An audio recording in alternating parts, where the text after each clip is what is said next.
नमस्कार, आप देख रहे हैं क्रिकबज़ लाइव और आज के शो का थीम है let's talk about six baby. ऐसा क्यों बोल रहा हूं मैं? क्योंकि 6 ओवर हाथ में थे, 6 विकेटें हाथ में थी और छक्के लगा लगा के इंग्लैंड ने पहुंचा दिया अपने आप को जीत के उस पार। मैं हूं गौरव कपूर, मेरे साथ वीरेंद्र सहवाग और अजय जडेजा। 20 छक्के लगे अजय भाई, 20। अच्छी बात है कि आज क्राउड में ऑडियंस नहीं थी, नहीं तो 20 नहीं बॉलें लानी पड़ती। अरे ये मॉडर्न डे क्रिकेट है, हम देख रहे हैं चौके छक्के ऐसे होंगे जैसे सिंगल्स पुराने जमाने में होते थे। यार बड़ी मुश्किल से कोई सिंगल निकालता था, यहाँ तो छक्के मारने की कोई प्रॉब्लम भी नहीं है। बट क्या मतलब, जिस तरह कभी कभी एक दिन होता है ना जब आपके पीछे ही गेम चलती है और कुछ भी आप करते रहे। ऐसा नहीं है कि हमने बहुत कुछ ट्राई भी किया, हम अपने शेड्यूल पे चलते रहे, लेकिन उनकी ट्रेन ना आपको हर स्टेशन पे कुचलती चली गई। या बिल्कुल आगे चलेगी। मैच समरी आपको दिखाते हैं। 336 रन बनाए थे भारत ने और 336 जो बनाए थे, शतक लगा था एक केएल राहुल का। आखिरी शतक जो था वनडे इंटरनेशनल्स में इंडिया के लिए 1 साल पहले, वो भी राहुल ने ही मारा था और आज भी मारा उन्होंने शतक। और धुआंधार बल्लेबाजी करी ऋषभ पंत ने, जो टीम में आए श्रेयस अय्यर की जगह। पर दूसरी तरफ इंग्लैंड जब बल्लेबाजी करने आए तो बेन स्टोक्स और जॉनी बेयरस्टो हावी हो गए इंडियन गेंदबाजों पर। बाप रे वीरू, मतलब उस समय तो जब ये दोनों मार रहे थे तो ऐसा लग रहा था कि पता नहीं उनको फोन आ गया होटल से कि बार बंद होने वाला है, जल्दी आ जाओ। देखिए विकेट इतनी बढ़िया है। पिछले मैच में हम लोग जीते इसलिए क्योंकि बीच में जो विकेटें गिरी, वो विकेट की वजह से जो स्विंग सीन थोड़ी बहुत हुई, उसकी वजह से विकेटें गिरी और हम लोग गेम में वापस आए। लेकिन आज बेन स्टोक्स और जॉनी बेस्टो संभल कर खेले, वो उन्होंने मौका ही नहीं दिया कमबैक करने का भारत को। और जब वो आउट हुए तब तक तो गेम खत्म हो गया था, मतलब 50-60 रन रह गए थे, एक फॉर्मेलिटी थी। तो शायद अगर जॉनी बेस्टो और बेन स्टोक्स खेलते तो और जल्दी मैच खत्म हो जाता। एक समय तो मुझे ऐसा लग रहा था कि 40 ओवर से पहले ही शायद ना खत्म हो जाए ये मुकाबला। बट कमाल की बैटिंग की, और ये विकेट ही ऐसा, मतलब इस पे बॉल जब बैट पे आता है और सामने की फील्ड छोटी है तो मतलब छक्के मारना कोई मुश्किल बड़ी बात नहीं है, खासकर स्पिन के खिलाफ, क्योंकि ना तो टर्न होती है और अच्छे बाउंस के साथ आती है, तो बड़े आराम से आप लाइन पिक करके मार सकते हो। तो कमाल की बैटिंग की बेस्टो और बेन स्टोक्स ने। भारत ने जो कोशिशें हो सकती थी, जो कुछ कर सकता था, भारत सब किया, लेकिन अंत में जो मैच का रिजल्ट था वो इंग्लैंड के फेवर में गया। बिल्कुल। और अगर आप देखेंगे तो देखिए, मैं आपको बताना चाहूंगा कि अगर आप क्रिकबज़ लाइव अभी देख रहे हैं और अगर आपने दोपहर वाला शो या शाम वाला शो नहीं देखा, शाम वाला शो भारत की बल्लेबाजी के बाद जरूर देखिएगा। उस वक्त हमने बात करी थी कि 10 ओवर और 30 ओवर के बीच में जो रन बने थे वो साझेदारी जो थी, महत्वपूर्ण साझेदारी थी, पर उसका जो रन रेट था वो थोड़ा कम था। और हमने आपको कहा भी था उस टाइम पे कि हम रिजल्ट देख के नहीं बोल रहे, हम कंडीशंस देख के बोल रहे हैं। और अगर आप तुलना करेंगे दोनों टीमों की, दोनों शेड्यूल की, तो आप समझ जाएंगे कि उस वक्त हम क्या कहने की कोशिश कर रहे थे और कहां पर ये चेंज हुआ। जैसे कि अजय भाई ने कहा था 30 और 40 के, वैसे हम बात उस वक्त कर रहे थे अजय भाई, आप कर रहे थे 10 और 40 के बीच में। आपने पूरा वो कहा था 10 और 40 के बीच में एक विकेट खोके उतने रन नहीं आए जितने इंडिया के आने चाहिए थे। और देखिए कितना अंतर रहा है उसका। बिल्कुल अंतर हो ही रहा है, क्योंकि उनको जरूरत ही नहीं पड़ी आखिरी में। जो एक्चुअली जो एक हमारी बिल्डिंग की जो बात करें, 5 फ्लोर में 5th फ्लोर तक उनको आने की जरूरत ही नहीं पड़ी ना, क्योंकि वहां तो हम टक्कर दे गए। 126 जो हमने बनाए हैं वो उसके इर्द गिर्द ही बनेंगे, मानो उन्होंने 30 से 40 में कर दिए, वो तो एक फील्डर अंदर है। बट जब विकेट्स नहीं गिरती है अच्छी विकेट पे, अगर आप फिर भी पुश नहीं कर रहे, वो कहते हैं ना अंग्रेजी में एक कहावत है, we have to keep pushing the envelope, कि भाई अगर आप अच्छी स्थिति में हैं तो ये नहीं है कि आप क्योंकि पहले बल्लेबाजी कर रहे हैं इसलिए आपको पुश करते रहना पड़ता है। विकेट गिरती जाए या अगर आप तकलीफ में हैं, जरूर आप कंसोलिडेट करते और आप वो उम्मीद रखते। जब 30 ओवर में आपकी एक भी विकेट नहीं गिरी है, और वो जो आखिरी दिख रही है आपकी स्क्रीन पे 31 से 40 में, वो भी आई थिंक 35 या 36वें पे गिरी थी, और जो पहली 2 गिरी थी वो 10 से बहुत पहले गिर गई थी दूसरी। तो वक्त 30 ओवर का पीरियड था जब आपकी कोई विकेट नहीं गिरी, तब हमने कंसोलिडेट जरूर किया, सॉलिडिटी दिखाई। फर्क आज पड़ गया ना, अगर जो रूट आते ना आज उनके 3 नंबर, तो वो भी शायद वैसे खेलते जो हमारे 3 नंबर वाले खेलते। तभी मैं कह रहा हूं ये गेम बदल गई है, गेम आगे चलती जा रही है, नेक्स्ट जनरेशन की गेम है। आज बाय डिफॉल्ट हुआ इंग्लैंड के साथ, जो रूट एक तो इंजर्ड थे, उसकी जगह कोई खेल रहा, वो इंजर्ड हो गए, इसलिए ये आए। लेकिन अगर ये आए हैं तो आपको दिखाया है। आप पार्टनरशिप देखिए ना, जॉनी बेस्टो और इस बिल्डिंग को छोड़े और पार्टनरशिप पे जब जाएंगे ना, तो आप देखेंगे जो पार्टनरशिप थोड़ी देर पहले आपने दिखाई थी जी, जॉनी बेस्टो और बेन स्टोक्स, 117 गेंदों में 117 गेंद क्या है, एक 2020 का मैच है ना जी, पूरा, ऑलमोस्ट 3 बॉलें कम, स्कोर देखिए उसके सामने कितने लगे हुए हैं। 175, बढ़िया, बिल्कुल सही कह रहे हैं कि 175 आप अगर 20 ओवर T20 में बनाए तो बड़ा नॉर्मल सा लगता है। बिल्कुल, मैं वही कह रहा हूं कि मैं आंकड़ों का आदमी नहीं हूं, लेकिन आंकड़ों से लोगों को समझ आता है कि ये अगर आप देखें तो ये 20 ओवर का मैच लगा लीजिए, दो खिलाड़ी जो 2020 में जिस तरह खेलते हैं, तो ऐसा नहीं है कि खेलना अलग तरीके से है, हर खिलाड़ी की जरूरत अलग है, क्योंकि आप कई खिलाड़ियों को नहीं खिलाते ना टेस्ट मैच, या कईयों को 2020 नहीं खिलाते। ये थोड़ी है कि वो कर सकते हैं, अगर वो कर सकते तो चेतेश्वर पुजारा को आप खिलाते पहले सीधा 2020, क्योंकि वनडे टेस्ट मैच में तो उनके बिना काम चलता नहीं है, वहां उनकी जरूरत है। उस लिहाज से मैं मानता हूं गेम फॉरवर्ड चली गई है। जब तक आंकड़ों में ये चीजें देखने लगते हैं ना, बहुत देर हो जाती है, फिर रेपिटेटिव हो। स्पिन इंग्लैंड सबसे अच्छा खेलती है, मत खिलाओ भाई। बिल्कुल, और आज हुआ ये स्पिन के साथ। बेन स्टोक्स की बात अगर हम खत्म करें यहाँ पे, वीरू में मैच के बाद एक चीज मैं अजय भाई की उसमें ऐड करना चाहूंगा, क्योंकि हमारे बल्लेबाजों ने उनके स्पिनरों को गेंद डालने दी। अगर सिर्फ ये देखे कि कुलदीप यादव और कृणाल पांड्या जब गेंदबाजी कर रहे थे तो वो भी एक ऑफ स्पिनर की तरह हुए थे, एक लेफ्ट हैंडर के आगे, और बेन स्टोक्स ने उनका भरपूर फायदा उठाया। जब हमारे बल्लेबाज बल्लेबाजी कर रहे थे, तो जब मोइन अली गेंदबाजी कर रहे थे, तो उनको केवल 10 ओवर में 47 रन पर जाने दिया। वही उनके 47 की जगह वो 70 होते, 60 से ऊपर होते, हालांकि 20 रन फालतू बनते, जो कि मैच 48वें ओवर तक चला जाता फिर भी। लेकिन एक अलग माइंडसेट हो जाता है जब आप 350 360 चेज करते हो और 330 335 चेज करते हो ना, तो वो जो 20 रन एक्स्ट्रा बनते हैं, तो उसमें बल्लेबाज को लगता है कि उसको मारते ही रहना पड़ेगा, तब जाकर 350 रन बनेंगे। लेकिन वो एक जो पीरियड था, शायद मुझे लगता है जो इंग्लैंड ने बेहतर किया, जैसे जो भाई ने कहा कि ये बेहतर स्पिन खेलते हैं, तो इनके आगे स्पिन मत खिलाओ, तो वो ध्यान में रखना पड़ेगा इंडिया को कि भाई अब आप रिस्ट स्पिनर लाएंगे या कोई दूसरा स्पिनर लाएंगे, उसकी बजाय आप एक और फास्ट बॉलर शायद खिला सके। अगर आप देखें, जैसे हमने आपको दिखाए वहां पे बॉलिंग के आंकड़े, तो भारत ने 20 ओवर में 120 से कम रन लिए हैं स्पिनरों से, मतलब रन बॉल से कम गए हैं। और अगर आप तुरंत इस तरफ आ जाएं, अगर भारत के स्पिनर देखें आप, कृणाल पांड्या और कुलदीप यादव, आज बिल्कुल, मतलब बेन स्टोक्स ने कहा था कि मेरा मन था कि मैं स्पिन के पीछे जाऊं और मैं जाऊंगा, और यहाँ पर देखिए कि जो 16 ओवर हुए हैं वहां पे 150 से ज्यादा 156 रन बने हैं स्पिनर्स पे। तो वहीं पे मतलब अब बिल्कुल ठीक बोल रहे हैं अजय भाई, आपके स्पिनर इंग्लैंड के आगे 2 स्पिनर मत खिलाओ, वो समझ जाते हैं। और बेन स्टोक्स ने कहा है कि मैंने डिसाइड किया था कि मैं स्पिनर्स के पीछे जाऊंगा। भाई मतलब नहीं, वो 2 स्पिनर जब ही खिला सकते हैं जब विकेट में स्पिनरों के लिए कोई मदद है। अगर ऐसी मतलब आपने रोड रोलर चलाना है पुणे की विकेट पे और फिर स्पिनर खिलाओगे, फिर तो उनकी मौत ही है। तो फिर तो हम ये कहेंगे कि हमारे बैट्समैन स्पिन को अच्छा नहीं खेलते, क्योंकि उन्होंने तो जाने दिया उनको, दोनों स्पिनरों को। करेक्ट। तो वो अगर उनको कैश करते तो फिर ये 360 370 हो जाते, और अजय भाई वाला टोटल बनता है, तो वो विनिंग टोटल होता है। बिल्कुल विनिंग टोटल होता है ये। और आज एक और बात जो बेन स्टोक्स ने कही मैच के बारे में, कि मैं खुश हूं कि हमने अपनी गेम नहीं बदली।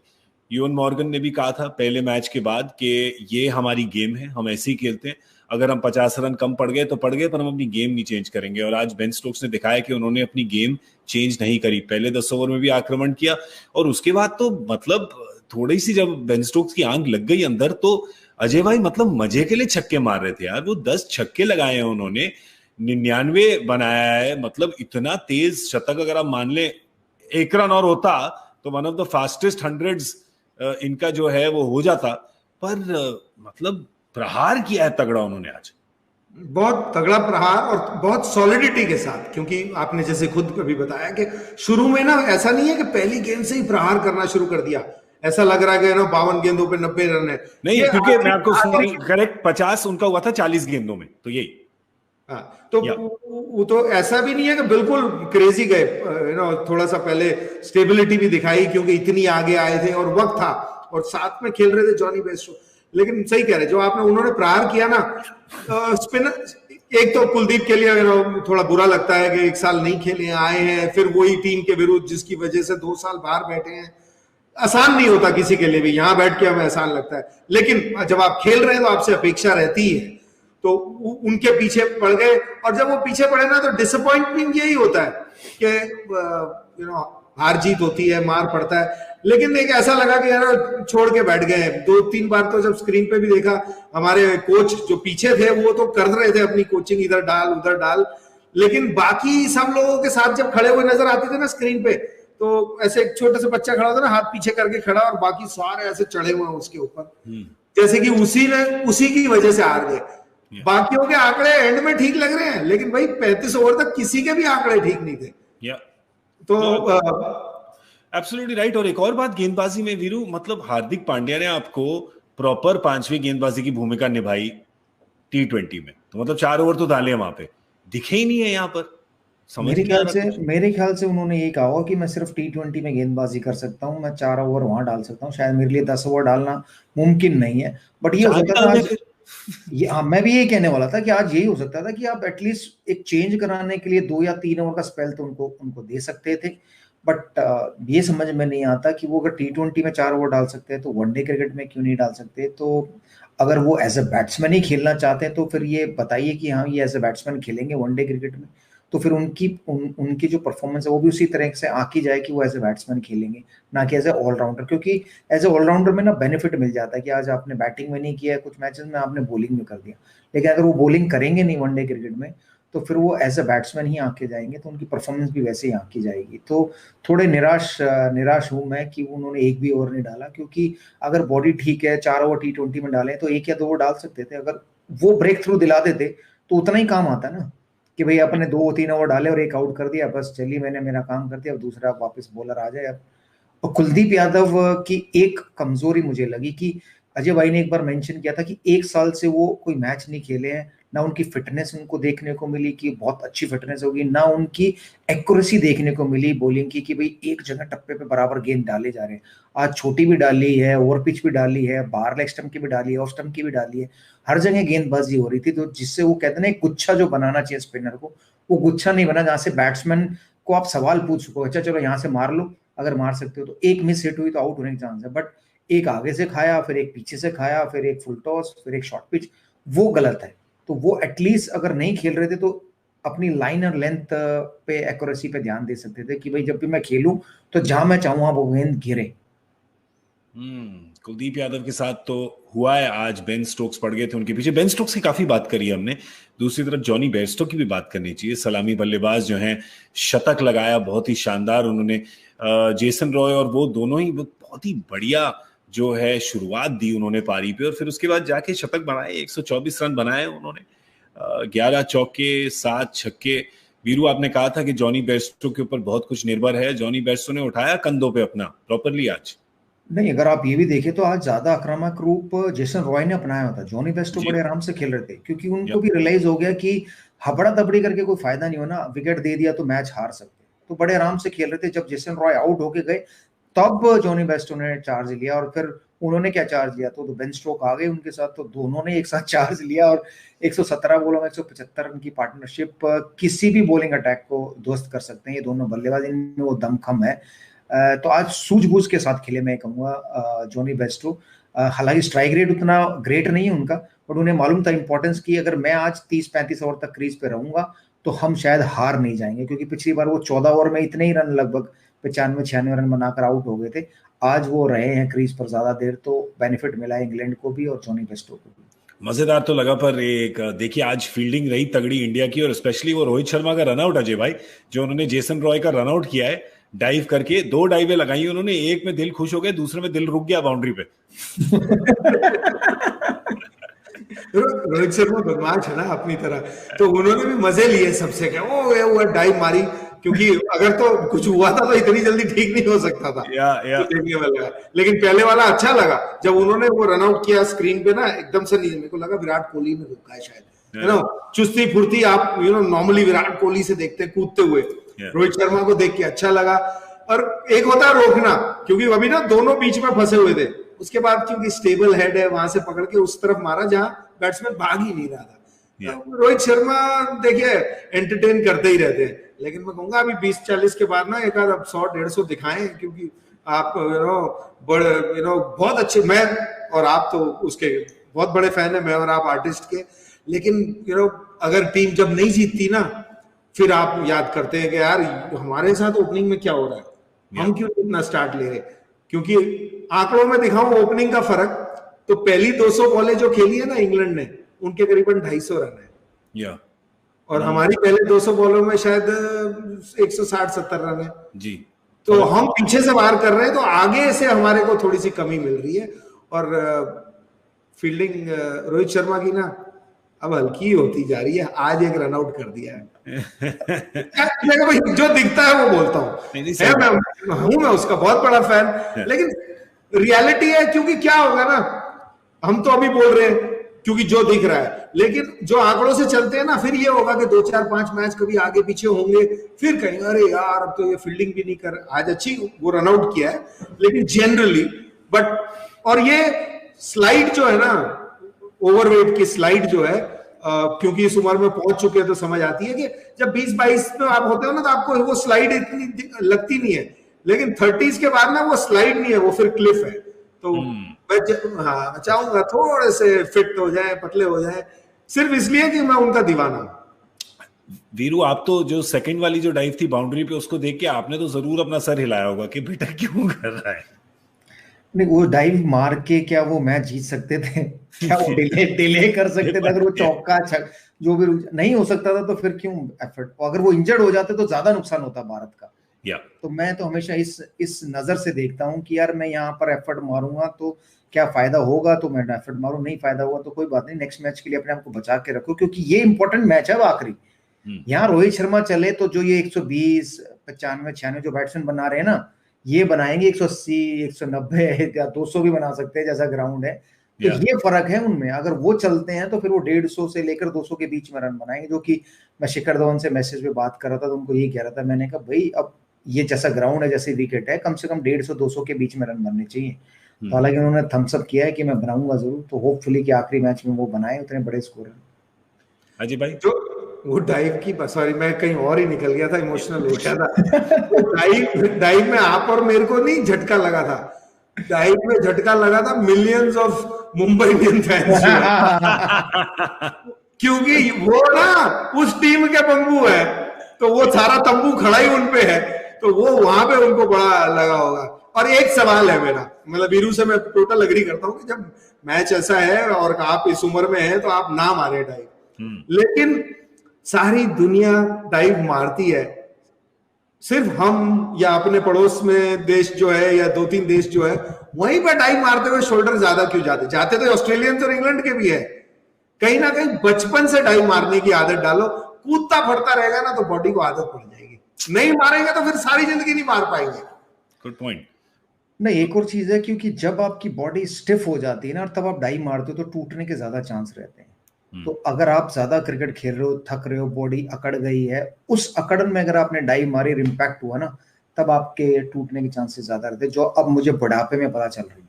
अगर ये मेरे टाइम में पता चलती तो शायद मैं अपनी बॉडी को स्टिफ ना होने देता, रिलीजेस पे ज्यादा ध्यान देता, क्योंकि जितने ज्यादा रिलीज करोगे, ये मसाज, फिजियो, सब सेकेंडरी हैं। अगर आप अपने बॉडी के जो जितने भी पार्ट्स उनको टाइम पे रिलीज करते रहो, रोज आधा घंटा 45 मिनट लगाओ उनको रिलीज करने में ना, खुद ही एक बॉल लेके या एक विकेट लेके, तो इतनी टाइट नहीं होगी बॉडी, टाइट नहीं होगी तो इंजरी के चांसेस कम होंगे और फिर सर्जरी भी कम होगी। आप कल बता रहे थे शो पे के, सुबह बता रहे थे आप शो पे की 3 सर्जरियां हुई हैं, और मैंने, आपने जब कहा ना 3 सर्जरी हुई हैं, मैंने कहा ओहो कच्चे खिलाड़ी हैं, क्योंकि हमारे तो एक दोस्त है जो 11 कर चुके हैं।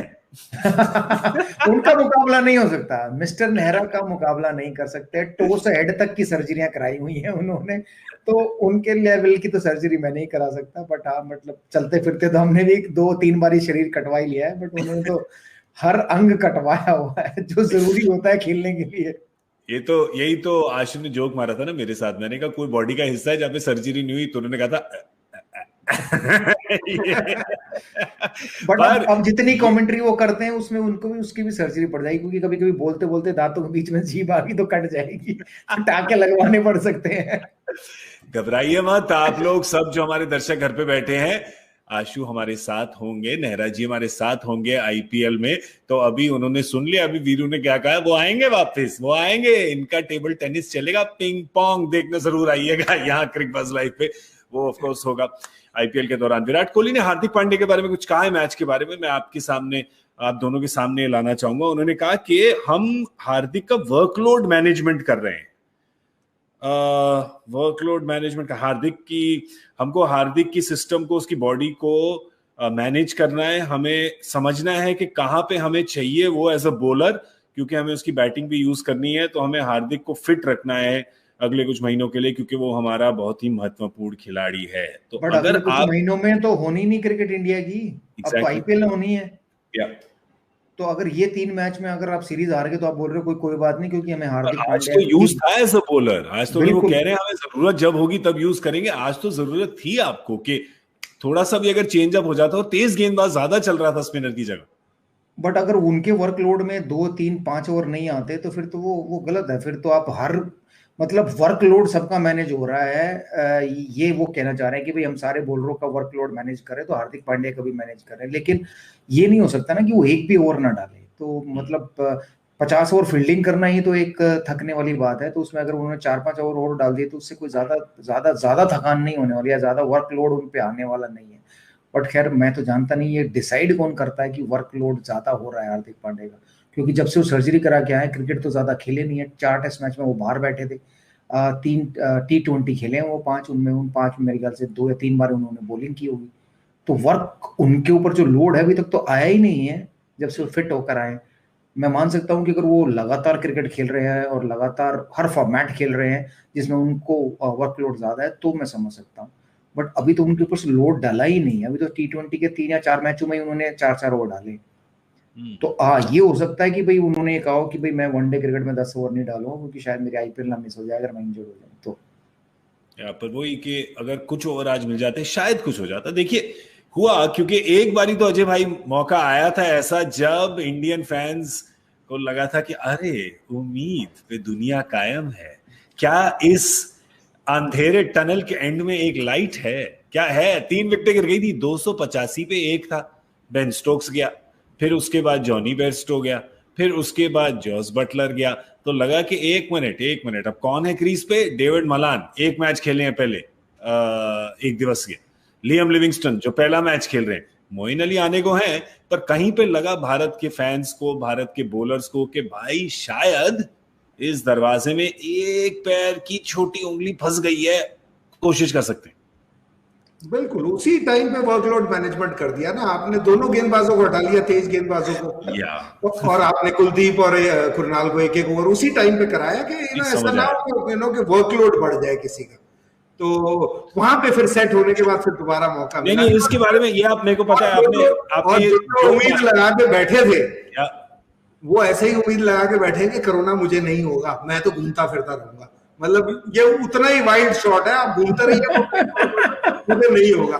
किस्मत तो देखो फिर ऊपर वाले के हाथ में तो है ही, लेकिन थोड़ी कोशिश तो खुद भी करनी पड़ेगी ना। नहीं बिल्कुल, आप बिल्कुल सही कह रहे हैं कि 3 विकेटें वहां पे आपको मिली हैं फटाफट। उसके बाद ऐसा क्यों लगा कि कृणाल और कुलदीप का एक ओवर निकालने की कोशिश कर रहे हैं। भाई 50 रन चाहिए थे 80 गेंदों में। वो गेंदों से तो खत्म नहीं होगी मैच, गेंदों से इंडिया ने नहीं जीतनी मैच, विकेटों से ही जीतनी थी। तो क्यों नहीं। गौरव वहां थिंकिंग ये थी कि इन दोनों ने स्पिन खेली नहीं है इंडिया में, तो शायद अगर स्पिन को लगाएंगे तो 1 विकेट और मिल सकती है। आइडिया बुरा नहीं था, सोच बुरी नहीं थी, बट लेकिन वो जो 2 गेंदबाजी कर रहे थे उनकी गेंदें भी शायद उतनी सही ठिकाने पे पड़ी नहीं नए बल्लेबाजों के लिए। हालात भी अगर आप देखें, चलिए आप, मैं मानता हूं आपकी बात कि आप कहें कि ये स्पिनर के आगे, पर वो दोनों स्पिनर अभी के उनके पास कॉन्फिडेंस नहीं है, क्योंकि दोनों की पिटाई हो चुकी है पहले। कुरनाल के 28 रन गए हैं, बेन स्टोक्स ने 3-4 छक्के मारे हैं कुलदीप को। तो आपको पता है कि कॉन्फिडेंस नहीं है, हालात भी नहीं है, क्योंकि पिच पे भी इतनी फेवर नहीं है। तो आप जो बॉलर आपको दे रहे हैं, क्या उस वक्त अगर आप नहीं, आपको नहीं लगा? क्योंकि मेरे को पता है अजय भाई को लगा, उन्होंने अभी मजाक में ये बोल दिया है, पर नहीं मजाक नहीं है, फैक्ट है। क्योंकि उस वक्त मजाकिया स्टाइल में आपने बोल दिया, पर उस वक्त आप बड़ी सीरियसली बोल रहे थे कि क्यों ऐसा क्यों है कि आप चेंज क्यों कर रहे हैं बॉलर्स। सर देखो, मैं समझ सकता हूँ कभी कभी क्या होता है कि आपने बॉलिंग ऐसे ही करी है, वाइड फेंकी, किसी ने कट मारा, सीधी पॉइंट पे हाथ पे चली गई, उसको आपने हटा दिया है। जब वो फेज जिसको उम्मीद थी उस वक्त कि वहां से भी इंडिया जीत सकती है, आई एम ग्लैड कि हमारे यहाँ पॉजिटिव लोग ज्यादा है। उस वक्त जब अगर उम्मीद थी, तो अगर आपने देखा है वो ओवर, तो क्या था, भुवनेश्वर कुमार वापस आए, बेन स्टोक ना उस वक्त 5 ओवर में उन्होंने 80-90 रन बनाए थे। उन्होंने उनको सरप्राइज करके एक शॉर्ट बॉल डाली, हुक करते हुए आउट किया, एक तरीके से। फिर आप प्रसिद्ध कृष्णा को लेके आए जो बहुत अच्छा काम किया, क्योंकि जब नया खिलाड़ी आ रहा है तब चांस आपके पास है।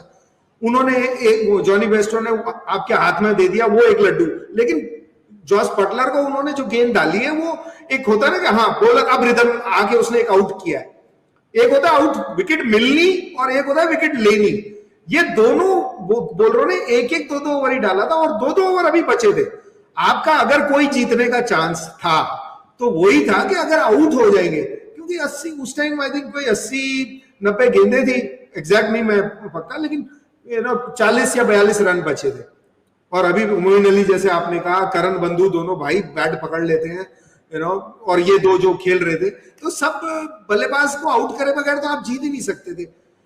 एक ही सोच हो सकती है, मैं शायद छोटा सोच रहा हूं, मैं सिर्फ एक मैच का सोच रहा हूं, कप्तान और टीम शायद बहुत बड़ा सोच रही है कि यार ये मैच तो अब, क्योंकि मेरे को भी उस वक्त ऐसे ही है कि नहीं चांस था, लेकिन वो शायद ये सोच रहे हो कि हाँ शायद कुलदीप को हम फॉर्म में शायद वापस ला सके, ये एक मौका है। तो एक सोच हो सकती है, ये नहीं है कि मैं अग्री नहीं करता उस सोच से, इसका मतलब ये नहीं है कि वो सोच ही गलत है, वो सोच भी ठीक है, क्योंकि कप्तान, कोच और टीम को ना बहुत ज्यादा चीजें देखनी होती है। हम तो बाहर से सिर्फ अपना मजे के लिए देखते हैं और पैशनेटली जो होता है बोलते हैं।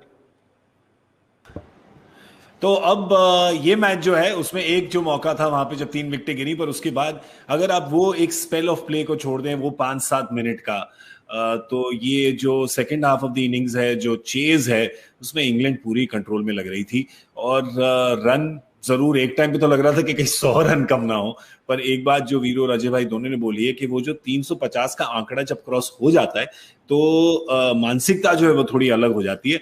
तो वो सिर्फ 15-20 रन की बात नहीं होती, वो एक और बाधा आ जाती है बीच में दिमाग में कि 350 से ऊपर है, 7 का आस्किंग रेट है, तो चीज ही थोड़ी बदल जाती है। और इसीलिए जो वो मौका था 20-25 रन शायद एक स्पेल ऑफ प्ले में जोड़ने का, वो जब खो दिया इंडिया ने, इंग्लैंड ने वैसा कोई मौका नहीं खोया, होने नहीं दिया ऐसा, और एक रनआउट भी हुआ उनका और वो 3 विकेट का एक गुच्छा भी गिरा, पर कंट्रोल में रहे वो उस चेज के।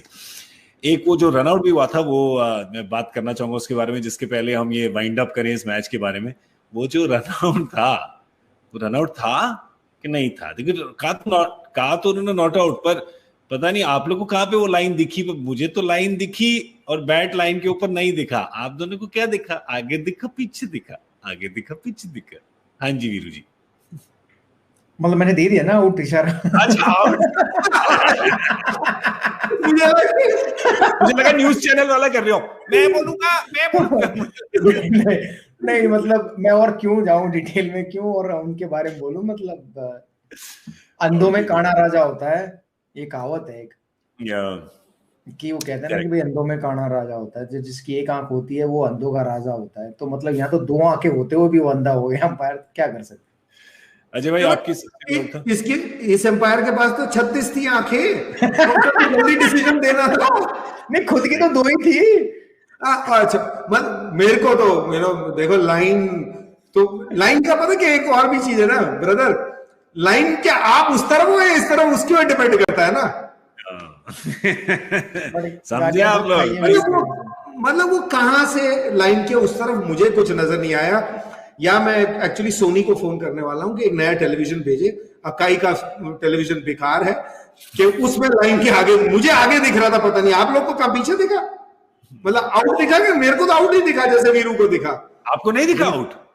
नहीं मुझे तो आउट ही दिखा, वही कह रहा हूं, लेकिन जो अंपायर का टेलीविजन है ना वो शायद दूसरा होगा जिसमें वो खिंच गया होगा बल्ला। हाँ मुझे लग रहा है कि वो टीवी ने टूट गया, उसमें और भी लाइनें आ गई हैं। टीवी टूट जाता तो बहुत लाइनें आ जाती है ना, तो किसी ना किसी लाइन को वो क्रॉस कर गया था उस टीवी पर जो हमारे टीवी है जो नहीं टूटा, टच वुड कुछ होना जाए उसको, जो नहीं टूटा टीवी, बिना स्क्रैच वाला टीवी, उसमें तो एक ही लाइन थी क्रीज वाली, उस लाइन के आगे बैट नहीं लग रहा था। इसी को हम यहीं पे खत्म करते हैं, क्योंकि मेरे ख्याल से सबको ऐसा ही लग रहा था, पर सबकी तो कोई सुनता नहीं है, सुनते सिर्फ एक की है। उन्होंने दबाया ग्रीन बटन, यानी कि बेन स्टोक्स फिर वापस आ गए और उन्होंने खूब छक्के लगाए। तो वही कहते हैं ना कि इफ्स एंड बट्स। सिद्धू साहब कहते थे ना कि मेरी चाची की मूंछ होती तो मेरे चाचा कहलाते, तो यही वाली है। तो नहीं है मूंछ, चाची है। उसमें मूछे तो होंगी, ये बैट तो आगे तो होना चाहिए ना लाइन के, तभी नॉट आउट दे सकते हो। चलिए तो फिर अब हम बात करते हैं अगले मैच की। एक अच्छी बात ये हुई थी कि क्योंकि हम लोग ना बड़े पॉजिटिव लोग हैं, हम आपको कहते हैं ना कि कोविड को रखिए नेगेटिव और एटीट्यूड को रखिए पॉजिटिव। पॉजिटिव एटीट्यूड से ये देखने को मिलता है कि अब जो तीसरा मैच है वो बन गया फाइनल। डेड रबर नहीं चाहिए अपन को, डेड रबर नहीं चाहिए। वैसे भी वनडे मैच जो है ना बाप बहुत लंबा होता है, बहुत लंबा। अगर उसका कोई कॉन्सिक्वेंस ना हो उस सीरीज में जिसका वैसे भी कॉन्सिक्वेंस नहीं है तो फिर बहुत लंबा दिन हो जाता है। तो ये अच्छा है कि ये टाई ब्रेकर, ये फाइनल जो खेला जाएगा संडे को, उसमें मजा आएगा। और इंग्लैंड जो है ना वो जरा थोड़ा ज्यादा दम लगा के आएगी, क्योंकि आप आए हैं इंडिया और कुछ भी ना जीत के जाए वापस, तो मतलब ये तो पूरी तरह इतिहास बदल गया ना। क्योंकि एक बार ही आए थे, बहुत कुछ लेके गए, तो अब हम कुछ नहीं देंगे उनको। तीनों ट्रॉफियां रख लेंगे अपने पास। पर ये जो इंग्लैंड की टीम है बिल्कुल मूड में आएगी कि 2 ट्रॉफियां तो निकल गई हाथ से। हाँ जी अजय भाई। नहीं, मैंने कहा इंग्लैंड आए लेके चली जाए उससे कोई प्रॉब्लम नहीं है। प्रॉब्लम थी कि वो यहीं बस गए थे। नहीं रहना। ये भी तो बस रहे हैं यहाँ पे आईपीएल के लिए अगले 3 महीने। ये भी बात सही है, ध्यान रखना पड़ेगा इनका। तो क्या ये कर पाएंगे अगली बार? आइए भारत की टीम पे एक नजर डालते हैं और पूछते हैं एक पेचीदा सवाल कि क्या आप कोई बदलाव इसमें लाना चाहेंगे, और अगर बदलाव है तो सोच में क्या कोई बदलाव होगी? अगर ऐसी रोड रोलर टाइप पिच रही, अजय भाई कह रहे हैं इंग्लैंड अच्छा खेलती है स्पिन, वीरू कह रहे हैं आपने पिच ही नहीं बनाई स्पिनर के लिए, तो क्या आप फिर भी 2 स्पिनर के साथ जाएंगे या एक स्पिनर के साथ जाके या तो टी नटराजन या किसी को लाएंगे टीम में, सिराज को? आई थिंक मुझे लगता है कि चहल वापस शायद आएंगे, थोड़े रिस्ट स्पिनर, क्योंकि ज़्यादा एक्सपीरियंस है कुलदीप से। क्योंकि कुलदीप को 2 मैचेस हो गए हैं, बड़े अच्छे से देख ले इंग्लैंड के बल्लेबाजों ने और कोहली ने भी। तो मेरे ख्याल से उनकी जगह तो युजवेंद्र चहल आना चाहिए। तो 2 स्पिनर भी आपके लिए खिलाने तो 2 स्पिनर चाहिए, लेकिन अगर हार्दिक पांड्या गेंदबाजी नहीं करेंगे तो फिर शायद आप एक अतिरिक्त गेंदबाज किसकी जगह खिलाएंगे? क्योंकि कुणाल पांड्या को अब 50 रन उन्होंने बना दिए हैं, गेंदबाजी भी करते हैं, लेकिन गेंदबाजी उतनी इफेक्टिव नहीं है कि उनसे 10 ओवर कराए जाए। तो अगर हार्दिक पांड्या कंट्रीब्यूट करते हैं 4-5 ओवर और 4-5 ओवर कोई और डालता है तो शायद चल सकते हैं 2 स्पिनर। क्योंकि 5 ओवर तो आज भी 5 से ज्यादा डाल दिए हैं कुणाल पांड्या ने, बट उनके 5 ओवर 4 ओवर या 6 ओवर कोई और डाले तो शायद वो इसी सोच के साथ चल सकता है कि 2 स्पिनर और बाकी बैट्समैन खिलाएं। बट ऐसा लग नहीं रहा है मुझे, क्योंकि अगर इंग्लैंड चेज करती हुई नजर आई ना तो अब उनको 350 से ज्यादा ही बनाने पड़ेंगे भारत को, ये सोच कर कि भाई ये तो 350 भी चेज कर देंगे। अजय भाई आपके हिसाब से? मैं भी वीरू की तरह मानता हूं कि चहल को आप लाते और लाएंगे शायद, और कुरनाल का जो कह रहे हैं, लेकिन मैं सिराज को जरूर खिलाऊं इसमें एक और, क्योंकि प्रसिद्ध कृष्णा और जो भुवनेश्वर कुमार गेंदबाजी कर रहे हैं तो एक अलग ही गेंद नजर आ रही है। शार्दुल का वेरिएशन वाला काम है, उनका इस्तेमाल भी अलग होता है। तो 4 सीमर मैं तो जरूर खिलाऊं, लेकिन हो नहीं पाएगा, क्योंकि जो उन्होंने कहा है कि कुरनाल की बात बिल्कुल सही है कि अब जो उन्होंने बल्लेबाजी दिखा दी है ना, इसलिए आप फंस गए। क्योंकि अकेले स्पिन उनको खिलाएंगे, आई डाउट। अगर कॉन्फिडेंस है कैप्टन को तो वो कर सकते हैं, क्योंकि वो इंटेलिजेंट जरूर है, कि वो जैसे आज भी मुझे पढ़ रहे थे उन्होंने वाइड यॉर्कर वो सब ट्राई कर सकते हैं। बट एक स्पिनर ही जब आप खिला रहे हैं ना 4 सीमर के साथ, तो फिर वो स्पिनर पूरा गेंदबाज होना चाहिए जो आप किसी भी स्टेज पे उसको लाके 2-4 ओवर के लिए यूज करें। तो वो चहल या उसके चहल ही कहूंगा, उसके अलावा और कोई है स्पिनर? मैं लिस्ट पढ़ नहीं पाया, माफी चाहता हूँ। वाशिंगटन सुंदर है, वाशिंगटन सुंदर है, 2 विकल्प है, वाशिंगटन सुंदर और कुणाल को मैं एक ही तरह उनकी गेंदबाजी देखता हूं, तो उनको मैं नहीं वैसे स्पिन में ऐड करता। ये मेरी वो है।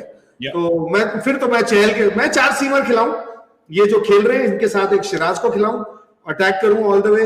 क्योंकि मेरे को तो रोते रोते बड़ा टाइम हो गया पिछले 2019 से कि भाई इंग्लैंड सबसे बढ़िया स्पिन खेलती है, और वो जब स्पिन आती है ना तब आपका गेम आपके हाथ से निकाल के ले जाते हैं। ऐसा नहीं है कि वो सीमर्स पे आपके हाथ से गेम निकाल के जा रहे हैं, तो वो आप उतना निकालिए। 16 ओवर में 10 के हिसाब से लिया उन्होंने स्पिनर्स को। और जब भी कराएं आप उनको 8वां ओवर करा लें या 18वां या 28वां, तो ऐसा नहीं है कि वो स्टेज खेल रहे हैं। इंग्लैंड बॉलर्स खेल रही है, इंग्लैंड आपके वो जो मैचअप बोलते हैं ना, इंग्लैंड मैचअप खेल रही है। तो अगर आपने मैचअप खेलना है तो मैं तो 4 सीमर्स जरूर खिलाऊं। पर देखिए अगर हार्दिक पांड्या बॉल डाल दें 4-5 ओवर, तो आपकी ये जो समस्या है वो नहीं, फिर तो कुणाल को भी गिनो पूरा स्पिनर, फिर वॉशिंगटन को भी गिनो पूरा स्पिनर। कुणाल, हार्दिक जब डाल दे बोनस है सर, वो 4 ओवर में 16 रन जो हुए उसकी रोज उम्मीद भी ना रखे। नहीं, मैं ये कह रहा हूं कि अगर आप फिर हार्दिक और कुणाल को एक बॉलर मान सकते हैं ना, फिर आपका वो एक विकल्प तो आ जाता है कि थोड़ा अगर आपको चेंज ऑफ पेस चाहिए, हिट द डेक चाहिए, थोड़ी सी वेरिएशन अगर चाहिए, तो आपके 3 पेसर हैं, हार्दिक से आपको चौथे का चलिए तो 3.5 का काम मिल जाएगा, और फिर आप चहल को खिला सकते हैं कुणाल के साथ। क्योंकि अगर आपने आप सही कह रहे हैं, तो अब देखिए, अगर मैं ये थोड़ा सा जूस निकालूं, उन्होंने बात क्या कहा है कि प्रॉब्लम क्या है, कि अगर आप चहल को छोड़ के या कुलदीप को छोड़ के वो जो स्पॉट है प्रॉपर स्पिनर का, उसकी जगह आप एक तेज गेंदबाज खिलाएं, तो मतलब आपका सिर्फ अकेला स्पिनर है कुणाल पांड्या, ठीक है। तो वो कह रहे हैं कि ये भी बिल्कुल आइडियल नहीं है। अगर आप चहल को खिलाएं या कुलदीप को खिलाएं और कुणाल को ना खिलाएं, तो फिर शार्दुल बैट करने आ जाते हैं 7 पे। वो भी एक पोजीशन मेरे ख्याल से बहुत हाई है, क्योंकि 6 पे हार्दिक आ जाते हैं और फिर 7 पे शार्दुल आएंगे बैटिंग करने, तो वो भी आइडियल नहीं है एक 50 ओवर के मैच में। तो यहां पर एक थोड़ी सी प्रॉब्लम हो रही है, और ये बैलेंस लाते हैं एक प्रॉपर ऑलराउंडर जैसे कि बेन स्टोक्स हैं, जिन आपको पता है जिनसे 10 ओवर 8 ओवर मिल सकते हैं, मोइन अली 8 ओवर 10 ओवर मिल सकते हैं उनसे, तो रविंदर जडेजा जिनसे 10 ओवर आपको मिल सकते हैं। तो ये एक फर्क वहां पे नजर आता है, जो ये कमी जो है वो यहाँ पे लग रही है। तो क्या होगा, खिलाने तो 4 चाहिए और स्पिनर भी प्रॉपर होना चाहिए, पर अफसोस सीटें बस में सिर्फ हैं 11, ठीक है। तो बार-बार खिला नहीं सकते आप। 11 क्या होंगे इंग्लैंड के, आइए एक नजर वहां भी डाल देते हैं। आज ऐसा कुछ गलत हुआ नहीं, और अगर होता भी तो कुछ और कर नहीं सकते ये, क्योंकि और कोई है नहीं। मैट पार्किंसन को लेके आए ये, पर अदरवाइज यही 11 है उनके पास। अगर मार्क वुड शायद फिट हो जाए, ज्यादा बताया नहीं उन्होंने उनकी इंजरी के बारे में, अगर वो फिट हो जाए तो शायद एक करण भाई की जगह अंदर आ सकते हैं, पर अदरवाइज इनके पास तो कोई विकल्प है ही नहीं। विकल्प की जरूरत भी नहीं है। सेम ही खेलेंगे 11 ये आपके हिसाब से? अगर मैं होता वुड को खिलाऊं अगर वो फिट है तो, क्योंकि जैसे करण भाइयों में से एक भाई का रोल जो है वो एक ही अदा कर सकता है, तो माकूड हो तो फिर बल्लेबाजी में आपको ना कहीं होगा। आज हमने पूरी बल्लेबाजी की है, ठीक है, 50 ओवर, सिवाय पहले 3 ओवर या 4 ओवर नई गेंद जब चल रही थी, या 5 ओवर लगा ले, उसके बाद आपको कहीं पे भी फीलिंग आई कि यार अगर बैट्समैन कोई गलती ना करे तो इनमें से कोई भी बॉलर है कि आपको आके आउट कर सकता है। तो फिर 7-8 बैट्समैन की हम सोचते भी गलत है। तो अगर इंग्लैंड की तरफ से सोचूं तो जरूर एक प्योर बॉलर, जैसे प्योर स्पिनर की हम बात कर रहे हैं, वो प्योर सीमर खेलना चाहिए उनकी तरफ से। मार्कवुड को टॉम करन की जगह खिलाऊंगा। शायद एक ही ये बदलाव है, पर अदरवाइज जीती है ये टीम। सेटल्ड तो हमेशा ही लगती है, चोटिल हुए हैं प्लेयर इसलिए इन्होंने चेंज करे हैं यहाँ पर, और कह दिया है कि यून मॉर्गन जो है वो कप्तान, वो वापस नहीं आएंगे, वो अगला मैच भी नहीं खेलेंगे, तो जॉस बटलर ही करेंगे कप्तानी। और किस पे होगा एडवांटेज भाई, ये हम आपको बताएंगे संडे को। एक दिन का ब्रेक है और उसके बाद परसों जो है वो फाइनल मैच है। देखिए इंग्लैंड कब से यहाँ पे बैठी है, आखिरी मुकाबला है, टक्कर का मुकाबला, तो जरूर आके उसको देखिएगा, हमारे साथ ही देखिएगा यहाँ क्रिकबज़ लाइव में। मैं शुक्रिया करना चाहूंगा अजय भाई का, शुक्रिया आपका। ये चल गया इंटरनेट, देखिए पहली बार कुंडली ने साथ नहीं दिया पहले 5-7 मिनट, पर उसके बाद तो फटाफट रॉकेट की तरह चला है। बिल्कुल फटाफट चला है, और इसमें हाथ है क्योंकि जो टाइम होता है ना शो का, उसी टाइम जाती है ये। तो भारत अपने इंग्लिश के बल्लेबाजों ने जल्दी कर दी ना, इसलिए हमारा इंटरनेट भी चल गया। कंफ्यूज कर दिया आपने उसको। और वीरू वहां पे लाइट चली गई थी मैंने सुना दिल्ली में, तो चलो वो भी ठीक टाइम पे वापस आ गई। तो आज भारत शो के बाद गई है, शो के बाद गई है, बीच में नहीं गई है, तो ये अच्छी खबर थी। हालांकि अब जनरेटर ऑटोमेटिक पे डाल दिया है कि लाइट जाए तो ऑटोमेटिक जनरेटर चल जाए, ताकि शो में शायद दिक्कत ना आए। बट उम्मीद यही है कि ना आए, ना जाए दिल्ली में लाइट। वैसे गर्मियां जैसे शुरू होती हैं, पावर कट तो होता ही है यहाँ पर। जैसे कि आज भारतीय टीम का भी थोड़ा सा पावर कट हो गया। कट हो गया पूरा। कोई बात नहीं, संडे को जनरेटर लगाएंगे ये लोग भी। फ्री में बिजली बांटोगे तो यही होगा, वोट पावर कट तो। चलिए टोपियां बांटोगे तो यही होगा, मतलब सेम टू सेम। हम भी अब यहाँ पे लाइटें बंद करते हैं और संडे को आपसे मिलेंगे। संडे दोपहर को देखिए, और कोई काम तो है नहीं, आराम का दिन है, तो आइएगा 1 बजे दोपहर को हम यहीं पे हाजिर होंगे। हम तीनों यहाँ पे होंगे बात करने के लिए उस आखिरी मुकाबले के बारे में, उस टक्कर के मुकाबले। मुकाबले, उस फाइनल के मुकाबले। और बेचू काफी है ना, ठीक, काफी आ जाएंगे सब। और बोल रहे हैं भाई साहब और बेचू, आपने खरीद दिया ना, खरीद लिया। चलिए संडे को मिलेंगे, गुड नाइट कहता हूँ। हाँ जी वीरू। नहीं, मैं कह रहा था अजीत को बोलो गाड़ी निकाल ले, बट अजीत ही छोड़ के चला गया हमें। अजीत छोड़ गया और गाड़ी भी ले गया साथ, इसलिए तो घर से शो कर रहे हैं। चलिए आपसे मिलेंगे संडे को। बहुत शुक्रिया अजय जडेजा और वीरेंद्र सहवाग का। मैं हूं गौरव कपूर, आप देख रहे थे क्रिकबज़ लाइव।